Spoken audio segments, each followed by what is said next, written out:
আরেকটা ব্যাপার, অবশ্যই অক্সিজেন ক্যান সঙ্গে ক্যারি করো, এটা মাস্ট। কার কখন প্রয়োজন হবে সেটা কেউ বলতে পারে না। এখানে এলে পরে অক্সিজেন ক্যানটা সঙ্গে নিয়ে আসাটাই বুদ্ধিমানের কাজ।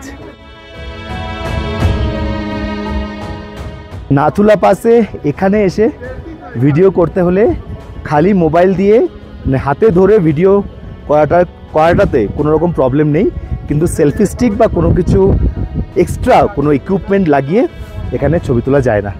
এখানকার অবস্থাটা এরকম যে এখানে নামতেও কষ্ট হচ্ছে। আমরা এখন এসে পৌঁছেছি নাথাং ভ্যালিতে।